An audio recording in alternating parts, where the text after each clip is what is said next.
I'm sure people have asked you about it before, but after the football game, I mean, how much kind of friendly trash talk in the family is there between not just you and your dad, but you and your uncle too? You know, there's a good bit. My dad is full Vol at this point. He told me before the game that he's smoking a cigar either way. So win, lose, or draw, he was going to smoke one. He's a fan of both, obviously now, but I think he's in more orange than crimson now. DK plays KD tonight, and about a year ago, we were just starting to see DK take off in his career, but 7 former Vols are now playing in the NBA. We got to see them in opening night. So just comment on what it's like to watch those guys that were in the program now provide a tool for success after college. You know, it's really cool when you're as close as you are to some of these guys that are making it into the league, and you know, you talk to them about guys they look up to and guys we watched growing up, and they're now suiting up to guard them and play against them. It's really cool to see, and I even have high school teammates that have made it to the league, so being able to see that it's been really cool to get like that little insight and that little, you know, just like getting to know them and understanding how they're feeling inside. They might not be showing it, but they're just giddy. They're just a little giddy. Their little kid on the inside is just going insane. So it's cool to, you know, that there's that many guys from this program out there, and being as close as we are to the guys that are there, it's really cool to get that insight. What was it like being on the field smoking that cigar after to beat Alabama? I was smoking no cigars. We had a game the next morning, and so I was on the field for about 5 minutes, and then I was like, I need to get to bed. We had to be at the locker room at like 8 a.m. the next morning.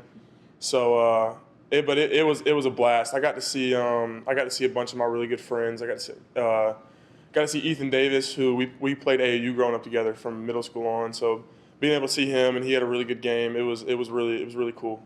Cade, where do you see your biggest area of development over the last year from freshman year? Man, isn't everywhere an answer? That's a good one. You know, there was as soon as the season ended, it was right back to work, and that was the idea that me, Coach Barnes, G, and GP, and really the whole staff kind of got into. Was just day one of off season, we're back at it, and so really just everywhere. But I'd say the largest jump was just offensively, being efficient and being able, knowing where I need to get to my spots, and being able to play, make, and score out of those spots. How much muscle weight did you put on? You look a lot stronger now. Be weird about that. You know, my weight hasn't gone up, but maybe like 5 pounds. But my body fat percentage has dropped. So the key was just to try to get as explosive as I can, and I'm at I'm at 215 right now. The goal was 220, but I think with where my strength is at right now, I'm pretty content where for now. When the season ends, we'll be right back to trying to get 235. You know, y'all have talked to G before. Y'all know how it is. So, but the weight room was a big deal for me this off season. You know, when I stayed here through Maymester, so I got to get a total. Me and G talked about a total of like 8 extra weeks of lifting, and just so I never had to go through the getting sore again. You know, because I never got out of shape or out of lifting shape. Kate, what do you think making the Elite Eight last year, the Sweet 16, the year before you got here, does for the setting the standard for what you guys expect, what you guys think you're capable of? Well, yeah, I mean that's all to Coach Barnes.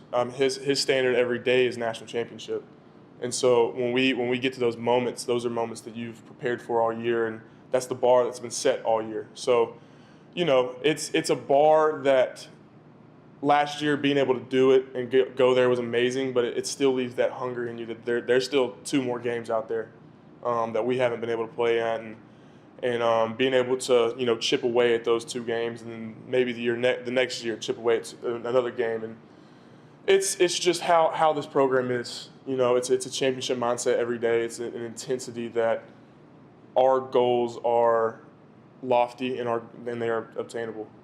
What would you say you learned about yourself and or the team after the scrimmage? We play hard.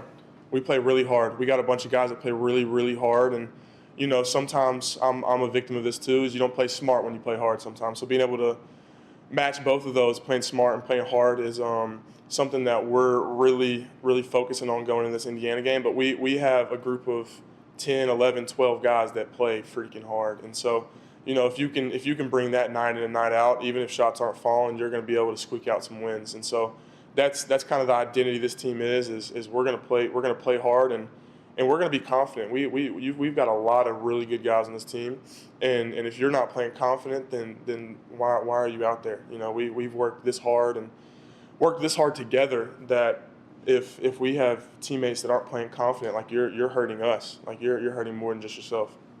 What's competition been like in the post with you and JP and Felix and Igor?